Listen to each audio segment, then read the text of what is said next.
দর্শক, আমন্ত্রণ জানাচ্ছি বৈশাখী টেলিভিশনের স্বাস্থ্য বিষয়ক নিয়মিত আয়োজন বৈশাখী হেলথের আজকের পর্বে। আপনাদের সাথে আছি আমি ডক্টর সরকার নাহিন আহমেদ।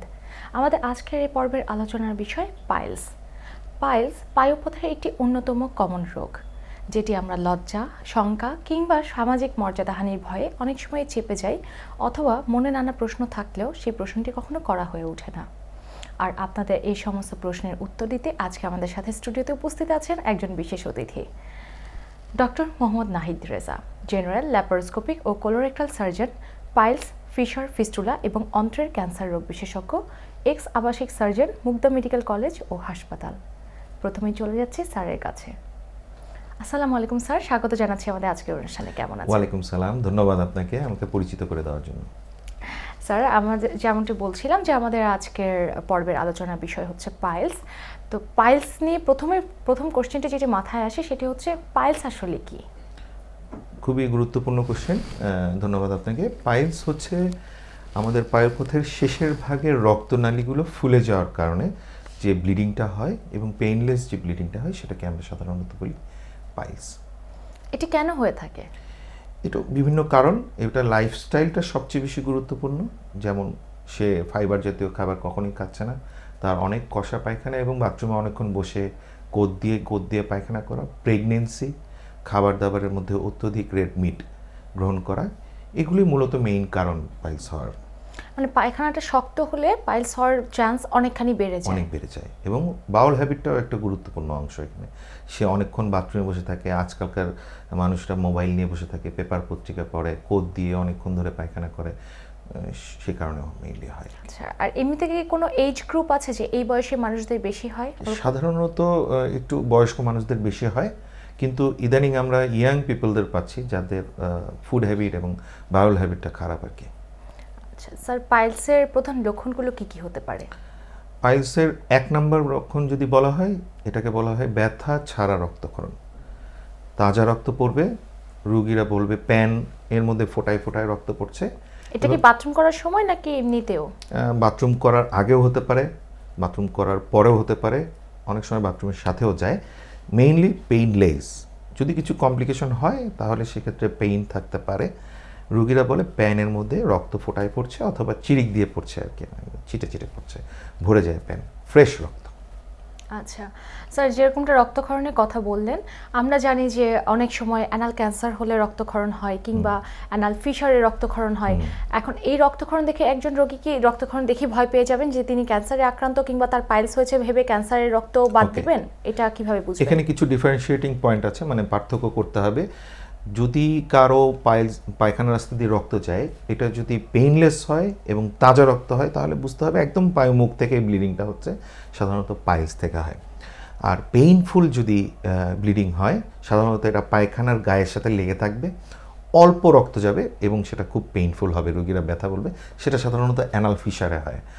আর তাজা রক্ত, মরা রক্ত, ক্লটেড ব্লাড বা জমাট বাঁধা রক্ত, এগুলো সাধারণত সাথে যাওয়া এবং মিউকাস ফেনাযুক্ত রক্ত, পায়খানার অল্টারেশন হয়ে যাচ্ছে, যে তার পায়খানা এক সময় আগে ছিল নর্মাল ছিল, এখন কষা হচ্ছে অথবা বেশি পাতলা পায়খানা হচ্ছে, সাথে যাচ্ছে, মিশ্রিত পায়খানার সাথে মিশ্রিত রক্ত যাচ্ছে, মরা রক্ত, মেইনলি মরা রক্তের সাথে এটা হলে আমরা সাসপেক্ট করব যে তার মলাশয় অথবা উপরিভাগে, মলদ্বারের উপরিভাগে ক্যান্সার রোগ হয়েছে, এরকম আমরা চিন্তা করি। স্যার, পাইলসের সাথে যেহেতু রক্তক্ষরণটা হচ্ছে, তাহলে রক্তক্ষরণের জন্য কি অ্যানিমিয়া হতে পারে, বা পাইলসের সাথে আর কি কি রোগ অ্যাসোসিয়েটেড থাকতে পারে, কি কি জটিলতা হতে পারে? পাইলসের সাথে ওডিএস নামের একটা রোগ আছে, অবস্ট্রাকটিভ ডেফিকেশন সিনড্রোম, তাদের হয়। সাধারণত অ্যানিমিয়া হয় না, রুগীর অল্প স্ক্যান্টি অ্যামাউন্ট অফ ব্লিডিং হয়, অনেক সময় ব্লিডিং হয়, অনেক সময় হয় না, রুগীরা সেটাকে ইমপ্রুভ করে ফেলে, আবার দেখা যাচ্ছে 2 দিন পর পর মাসে 2বার 3বার ব্লিডিং হচ্ছে, এতে সাধারণত অ্যানিমিয়া রোগীর হয় না। অ্যানিমিয়া হয় ক্যান্সারে। আচ্ছা, ক্যান্সারেও অনেক বেশি রক্তক্ষরণ হয় তা না, কিন্তু cancer itself causing the anaemia, chronic ডিজিজের কারণে। আচ্ছা আচ্ছা, এটি খুবই গুরুত্বপূর্ণ একটি তথ্য জানলাম আমরা। এই পর্যায়ে জানতে চাইবো যে পাইলসের কোনো প্রকারভেদ আছে কিনা? পাইলস সাধারণত আমরা 4 ভাগ করি, 1st degree, 2nd degree, 3rd degree এবং 4th ডিগ্রি। এই 4 ভাগকে আমরা কিভাবে ডিফারেন্সিয়েট করব? 1st ডিগ্রি হচ্ছে দেখা যাবে না কোনো ফোলা, ব্লিডিং হতে পারে।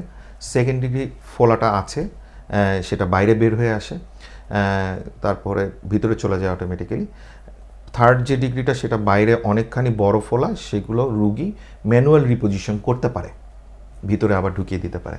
আর ফোর্থ ডিগ্রি পাইলস অলওয়েজ এই মাংসের দলাগুলো বাইরেই থাকবে, ভিতরে যাবে না।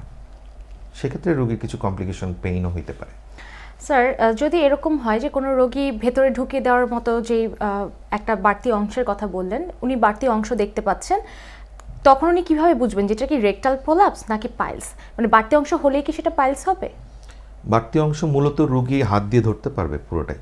আচ্ছা। আর পাইলসের ক্ষেত্রে রুগীদের যদি রেকটাল প্রোলাপস থাকে, সেক্ষেত্রে পাইলস থাকার কথা না, কারণ রুগীরা খুব ইজিভাবে বাথরুম করে ফেলতে পারে অনেক সময়, বা পায়খানার রাস্তাটা চওড়া থাকে, তাদের কষার রোগটা কম থাকে, কিন্তু ওডিএস এর সাথে জড়িত থাকে। মলাশয় পুরোটা বের হয়ে আসার কারণে পাইলস সাধারণত একসাথে সমসাময়িকভাবে থাকে না। আচ্ছা, এবার আমরা একটু ডায়াগনোসিসের দিকে যেতে চাচ্ছি যে একজন পাইলসের রোগী যখন আপনাদের কাছে আসেন, তখন আপনারা কি কি পরীক্ষা নিরীক্ষা করছেন? মূলত জটিল কোনো পরীক্ষা না, আমরা আঙ্গুল দিয়ে প্রথমে দেখি, ইন্সপেকশন করি, মানে দেখা, তারপর আঙ্গুল দিয়ে দেখায়, এরপর ছোট্ট একটা যন্ত্র থাকে নাম ট্রোপ্টোস্কোপ, যেটা দিয়ে আমরা চেম্বারেই এটা ডায়াগনোসিস করতে পারি, আলাদা কোনো টেস্টের প্রয়োজন নেই। আচ্ছা, কোলোনোস্কোপির প্রয়োজন কখন পড়ছে? কোলোনোস্কোপির প্রয়োজন যদি 45 ইয়ার্স আর 50 ইয়ার্স অ্যাবোভ কোনো রোগী থাকে, 50 বছরের অধিক, সাথে তার অল্টারেশন অফ বাউল হ্যাবিট, সে বলছে আগে একরকম বাথরুম ছিল, স্বাভাবিক ছিল, এখন সে প্যাটার্নটা চেঞ্জ হয়ে গিয়েছে, অথবা রুগী যদি কখনো বলে যে আমার একটু মলরক্ত আসছে বা আম যাচ্ছে, সেক্ষেত্রে ইনিশিয়ালি একটা বয়স, 2 নাম্বার হচ্ছে রক্তের প্যাটার্নটা যদি ব্ল্যাক থাকে বা অল্টার থাকে, নতুবা রুগীর বাউল হ্যাবিট যদি চেঞ্জ হয়ে থাকে, সেক্ষেত্রে আমরা তখন কলোনোস্কোপি করতে বলি। এইসব রোগীদের চিকিৎসা পদ্ধতি কি হচ্ছে? সাধারণত এই যে আমরা একটু আগে বলেছিলাম যে পাইলস 4 প্রকারের, first degree, second degree, third degree, fourth degree, এইভাবে যদি ভাগ করি, first degree second degree conservative treatment দিয়ে, ওষুধপত্র, লাইফস্টাইল চেঞ্জ, খাবার দাবার, পানি, এগুলো দিয়ে এবং কনজারভেটিভ ট্রিটমেন্ট দিয়ে আমরা সুস্থ করতে পারি। কোনো সার্জারি লাগছে না? সার্জারি লাগছে না। অনেক সময় সেকেন্ড ডিগ্রি পাইলস দেখা যাচ্ছে যে একটু ব্লিডিং বেশি হচ্ছে, সিমটম বেশি হচ্ছে, সেক্ষেত্রে আমরা অপারেশন সাজেস্ট করি। এবং থার্ড ডিগ্রি এবং ফোর্থ ডিগ্রি পাইলসকে আমরা সাধারণত অপারেটিভ ট্রিটমেন্টে যেতে বলি। আচ্ছা স্যার, একটা কথা প্রায় শোনা যায় যে পাইলস একবার হলে অপারেশন করলে বারবার করতে হয়, তার জন্য অনেক পেশেন্ট অপারেশন করতে ভয় পান। আসলে কথাটি কতটুকু সত্য? কথাটি ভুল। আমাদের পায়ুপথে যে 3টি রোগ মেইনলি হয়, ফিশার, গেজ বলি, পাইলস, অশ্ব এবং ফিস্চুলা, এই 3টা রোগের মধ্যে রিকারেন্ট হয় একমাত্র ফিস্চুলা। অ্যানাল ফিশার এবং পাইলস সাধারণত রিকারেন্ট বা আবার হওয়ার কোনো ভয় নাই। একবার অপারেশন এবং ভালো করে নতুন ইন্ডিকেশন এবং পিওর ইন্ডিকেশনে যদি অপারেশন করা হয়, তাহলে রোগীর এটা রিকারেন্স হবে না, ফিস্চুলা হতে পারে।